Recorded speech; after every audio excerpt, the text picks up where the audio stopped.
I'm going to be... Microphone.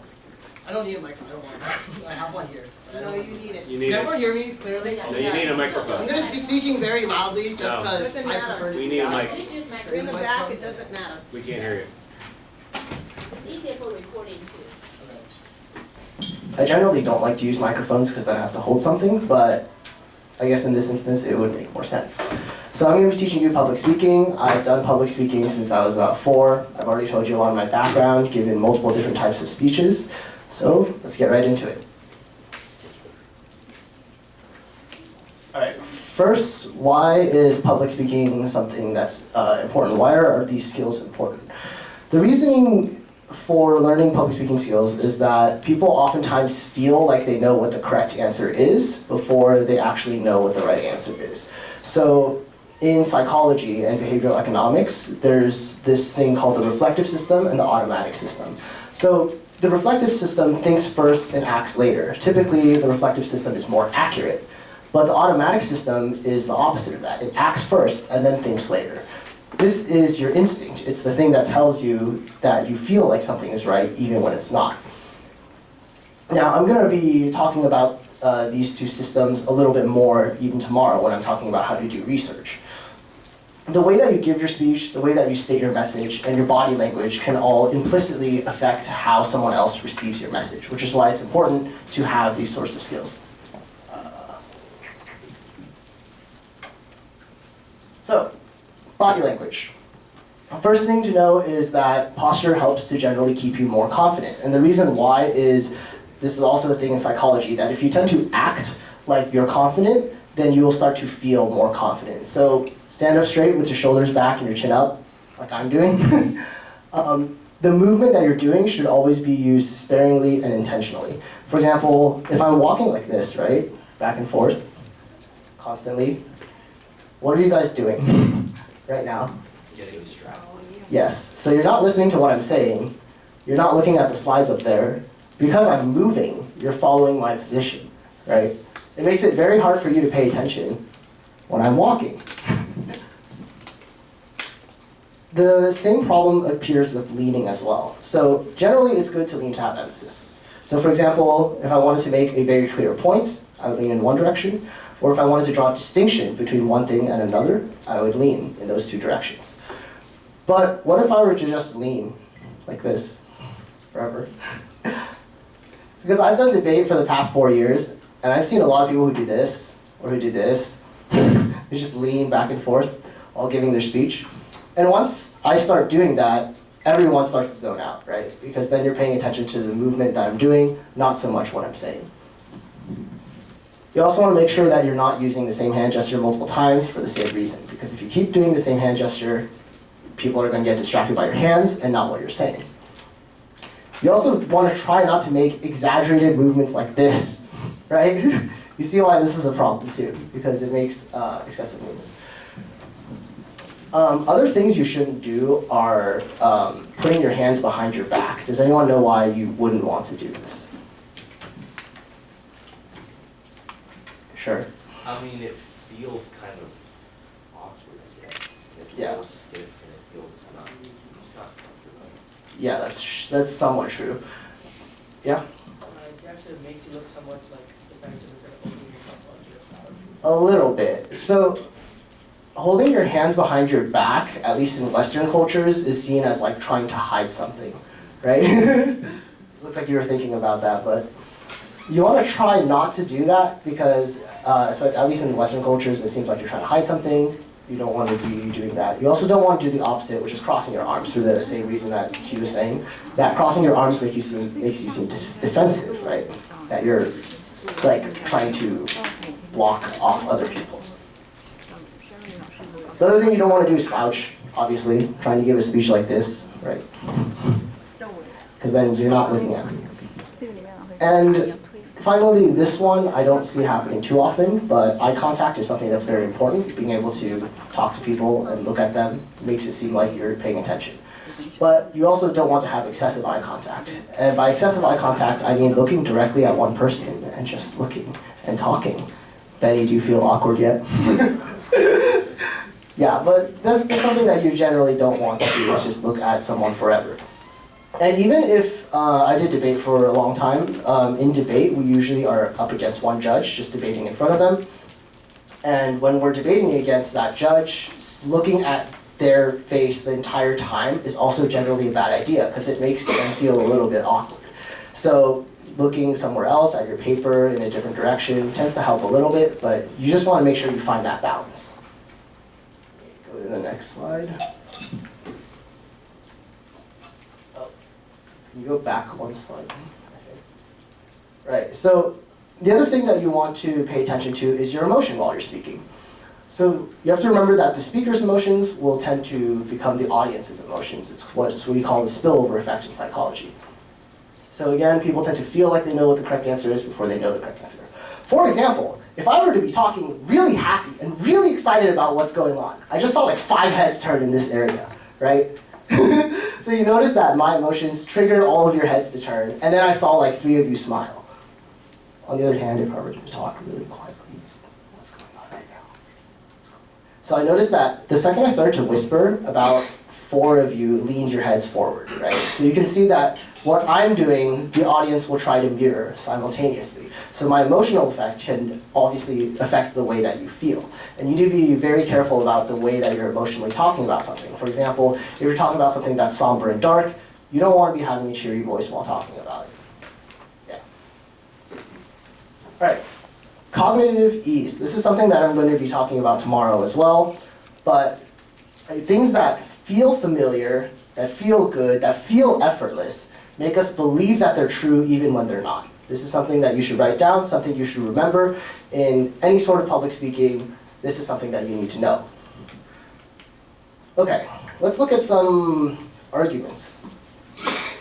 We need to build a wall, is something that Trump says. And he also uses these hand gestures. I can't really do them right now. But he uses the hand gestures that are like, we need to build a wall, all the time. He uses the exact same hand gestures. He says a very simple, that's 6 words, we need to build a wall. 6 words, right? That's all he says.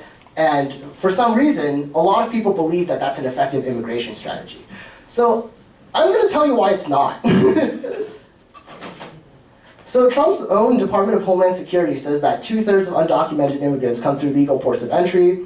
The rest of them, or come through legal ports of entry, they're either smuggled or they overstay their visa. CBP estimates that 90% of all heroin, 88% of all cocaine, and 87% of meth is smuggled through legal ports of entry. Who's listening right now?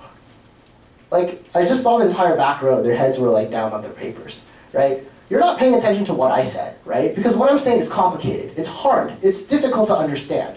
The second that I start ranting off long numbers, that I start talking about statistics, when I'm looking at my paper and not paying attention to what you're saying, you guys start to zone out, right?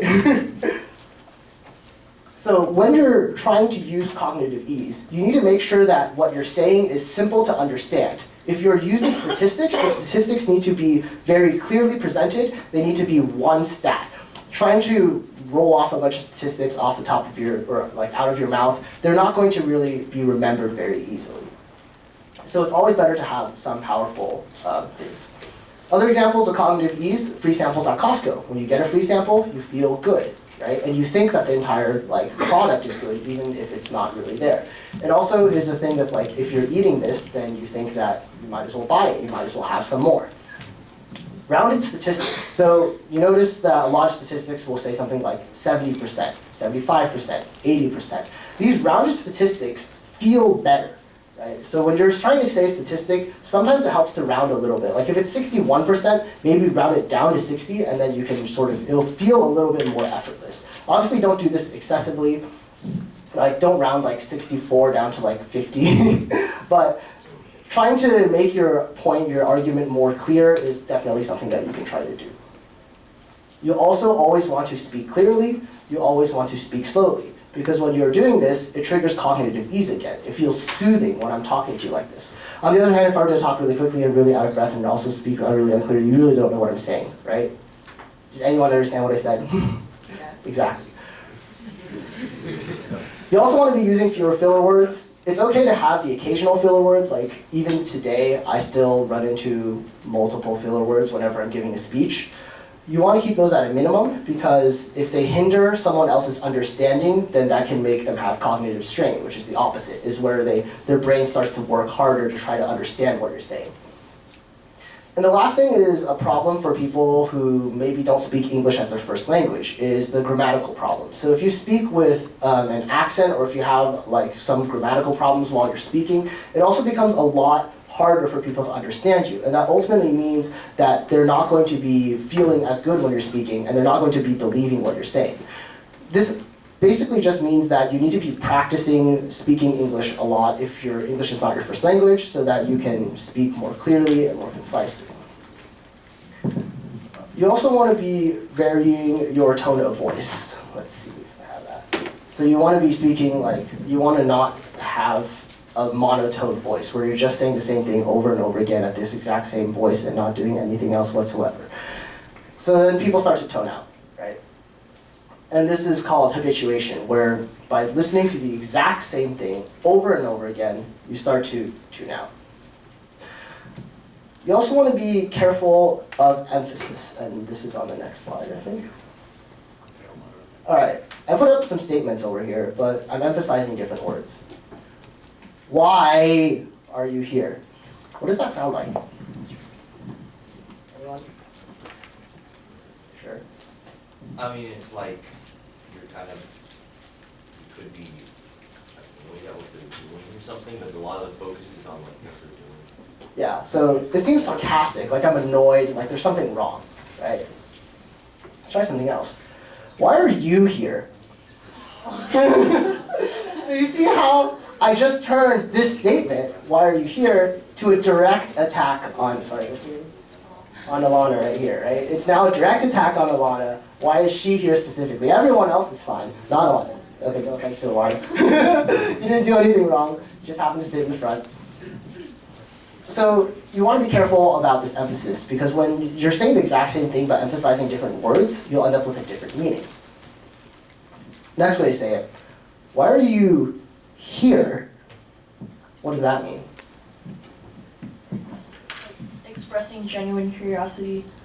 Yeah, so why are you here expresses kind of what we're trying to talk about, right? More of it's, the emphasis is on the location, on where we are. So that's something that we're trying to sort of evoke out of people when we're asking them why they're here. Another example, I had a dog named Spot. What does that tell you? You're very possessive. It wasn't your dog, it was my dog. I had a dog named Spot, right? Which could be seen as an attack. Next one. I had a dog named Spot. Yeah, so my emphasis is that I don't have Spot anymore, right? I had a dog named Spot. What does that tell you? Spot is not a cat. Spot is not a cat, correct. So you can see that what I'm trying to tell you can completely vary based on how I emphasize certain words, which is something that we should try practicing. Right, so let's do this practice right now. Purposeful emphasis. Go ahead and go online, find a news article. If you all have laptops, right? If you don't have a laptop, pull out your phone. Go find a news article, just like look up news, or look up anything. Or even go on Wikipedia and look up a random subject. It doesn't really matter what you're reading.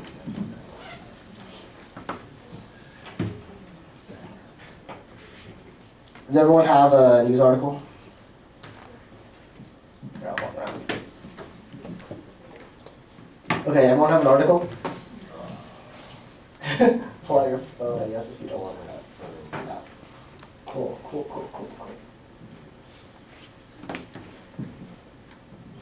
Now, what I want everyone to do is read the news article that they have.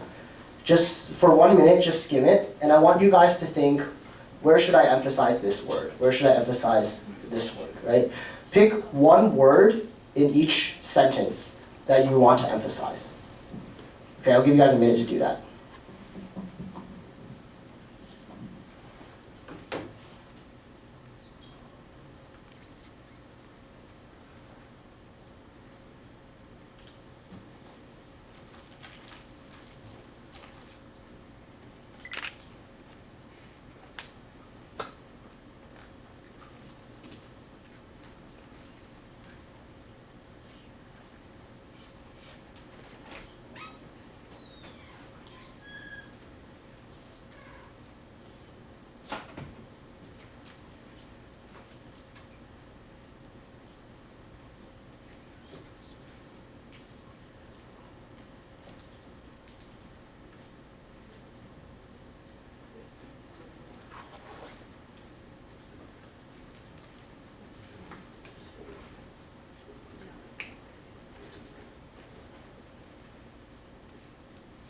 Okay, that's a minute. Henry, could you move up to here? So we're gonna have everyone pair up. So like, you two pair up, you two pair up, you two pair up, you two pair up, you two pair up, you two pair up, you two pair up. You three, I guess, can pair up, or does one of you want to move back to there? Turn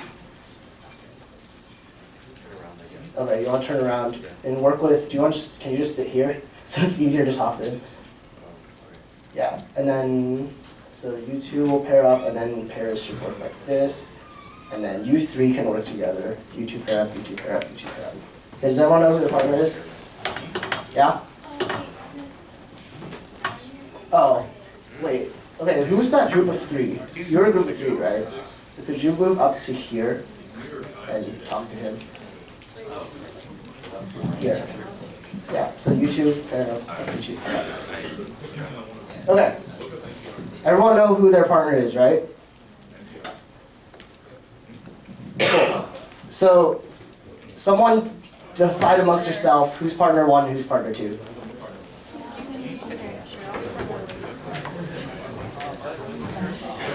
All right. Everyone's got it? Partner two will go first. All right, so all partner two stand up. Partner two stand up, yeah. You can hold your computer in your hand, or you can put it on the ground, or use your phone, or whatever. Okay. Now I want you guys to read the article and put emphasis on a specific word in each sentence. And you should choose that word carefully, obviously, right? All right, I'll give you guys 2 minutes to do that. And ready? Wait a sec. Start now.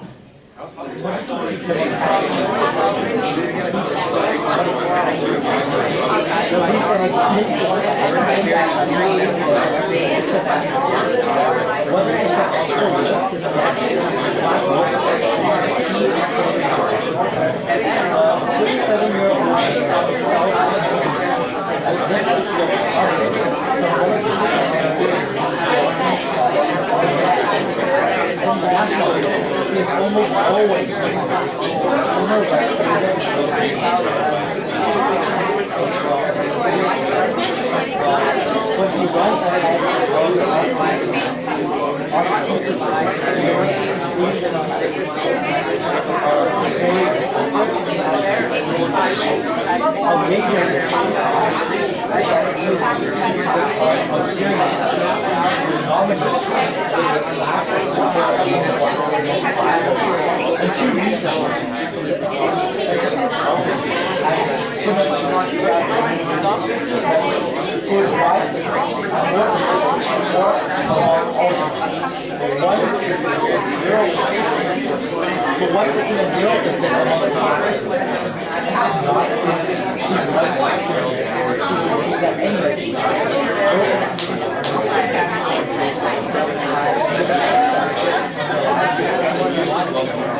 I think it would be best.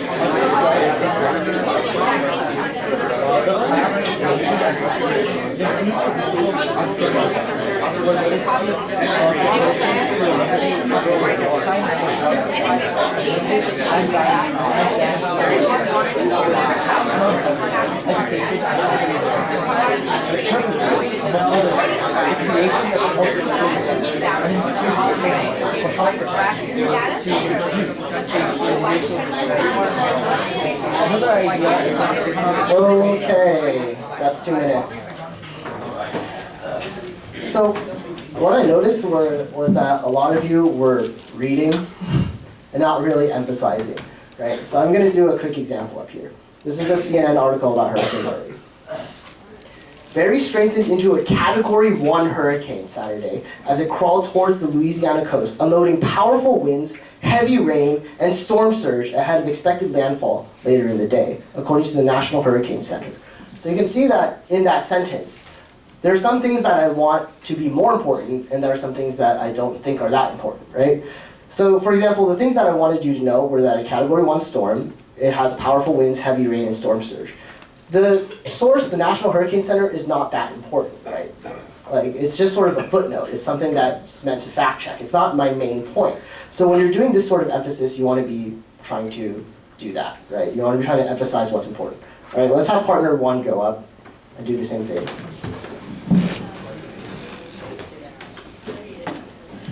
Ready? And starting now. Moses was only a chance to pass ballots on their Democratic presidential merits until February, 7 months from now. But the news media are passing ballots every day with coverage, or lack of coverage, of the large vote of Democrats to oust President Trump and Attorney General. In other words, until the voting begins next year in Iowa and New Hampshire, the most powerful players in the process are the news media. They are voting for and against candidates every day by choosing who to play up and who to forget, who to criticize and who to praise, who to adore and who to ignore. And on those choices made by editors, reporters, and commentators are the fortunes of those seeking the Democratic presidential nomination. By the time actual voting begins in February, many of those now running will be gone, largely due to the lack of attention, too much negative news to support them. Those still standing will be on their feet, largely because the media posts like them and decided to sell them. Right now, the media are boosting California Democratic Senator Kamala Harris. This comes on the heels of a fake June days clash with Vice President Joe Biden over the 1970s fight over forced buses to achieve racial integration in the schools. Biden was pushed first by Harris and now by the news media to defend his civil rights credentials. He was not a proponent of busing that deadline. Nearly 2 weeks have passed since the fight Harris-Biden debate was held, yet the news media will not let it go. Research of the internet shows studies of news media stories on the issue. On Monday, the Washington Post featured 2 stories on the topic, one on its front page and one on page 6. The page 6 story is on how Biden was in South Carolina on Sunday, trying to make amends with black voters over a stand against busing nearly a half-century ago. I said let's talk about the future instead of talking about the past, right? Biden tweeted at a town hall event in Charleston. It sounds reasonable, but you can only get away with talking about the future if the news media lets them. Busing Okay. That's another 2 minutes. So, a lot of you are very good at reading. Yes. But I think over time, with more practice, you'll get better at this. You want to be trying to, again, emphasize certain words. I notice a lot of you would be just reading in a somewhat monotone voice when there is something important in that article that you're trying to get across. Right. I'm going to go to the next thing we're going to learn. Okay. So confidence, I guess it kind of links into all of this. It's something that's very, very hard to learn. It's very hard to build up, especially if you don't have a lot of practice. I think that's the most important thing when it comes to confidence in public speaking is being able to practice it a lot. So how many people have stage fright when they go up to give a speech? So some of you have stage fright, to raise your hand. Stage fright is a fight or flight response. It brings up a lot of adrenaline. And the thing is that when I was younger, I always tried to figure out a way to sort of suppress it, to try to get rid of it. But that's really not the point of what stage fright is meant to do. It's adrenaline. It's fight or flight. The purpose of it is to make you fight harder, or to run faster. And when you're giving a speech, you want to be triggering that part of you that tells you to fight harder. You want to be giving a speech in a very confident or loud voice, and you want to be using all this anxiety, all this energy, to make you speak in a more clear way. And a way that you can be more confident is that you can always fake it a little bit in the beginning, is to just try to pretend to be as exaggerated as possible and when you find out that no one really judges you because it's just a little, I guess, speech exercise, then you start to realize that if you can have this much energy, then you can definitely have a moderate amount of energy, right? So those are 3 main things that I think are important in giving a speech is confidence, being able to state things loudly and clearly, passion, which is really believing in what you say, or at least pretending to if you can't, and not having any fear. So I think this last part comes from something that's in debate, which is speaking mode and listening mode, which is that when I'm in speaking mode, the only thing that I'm focused on is what I'm saying. And that makes me sort of unafraid because I know exactly what I'm going to say and I can think of all of that while I'm sort of not speaking. Listening mode is the opposite, where you're just like not speaking at all, you're just listening, you're paying attention to what other people are saying, and in debate we jump back and forth between speeches where we're listening and when we're speaking. And this is something that's important to learn, not just in public speaking, but even in meetings and offices, that you need to be entering these two forms of communication. Okay, next slide. All right, so we're gonna enter our next practice. So everyone has note cards in their folder, right? Right? Everyone pull out the note cards in your folder, pull out a pen.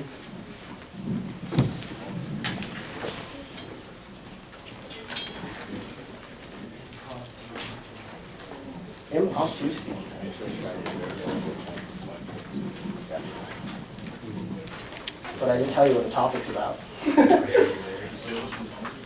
Yeah, this is impromptu. This is impromptu speaking. My first impromptu. Okay, everyone have note cards and paper. I talked about my Oh, okay. Anyone have like extra paper, I guess?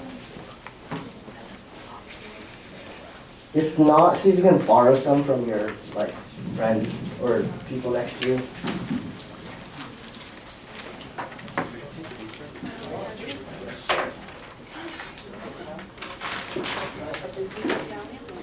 Does everyone have paper? We're good? Okay. So the way that I'd always like to build up confidence, something that I learned over the years, is by giving a speech about something that's completely ridiculous, something that makes no sense, right? Because if you can make a speech about something that's utterly ridiculous, that makes absolutely no sense, and still give it confidently and passionately and with all of the energy that you have, then when you're giving a real speech, you can definitely do that too. So I'm going to think of a topic off the top of my head. Let's do, why should, Is this topic for us? Yes, this topic is going to be something that let's do partner one now. Partner one will give a speech on. Why should all American flags be made of glass?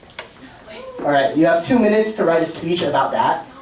Why should all American flags be made of glass? And we must argue for affirmative. You must argue for affirmative, yes. So I'm going to start the 2-minute timer now. I suggest you start writing.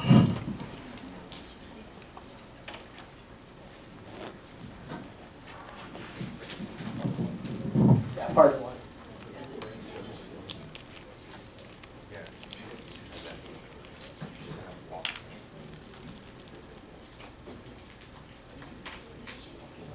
Yeah. Who's partner one? Why should all American flags be made of glass? It's not extend. Extend has a purpose. Sorry, but impromptu topics are generally a little bit like more creative, right? I had to talk about high heels for 5 minutes in my Yeah. first round. The purpose is to be able to give a speech confidently. So start writing, and then in the 5 minutes, speak as confidently as possible.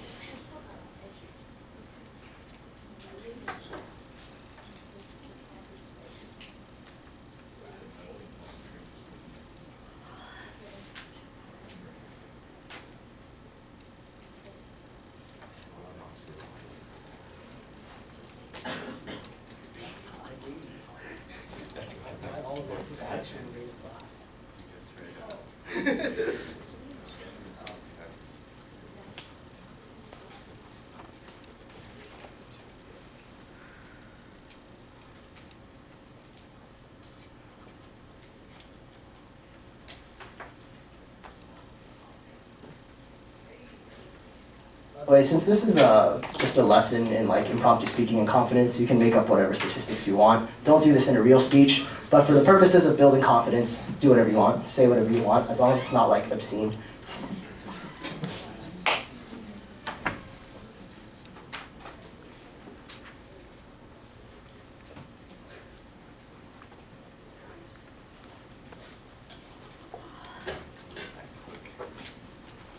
All right, who wants to see me attempt a version of this? Completely off the top of my head. I didn't do any prep time. All right. I'm going to do a brief first speech since I had 0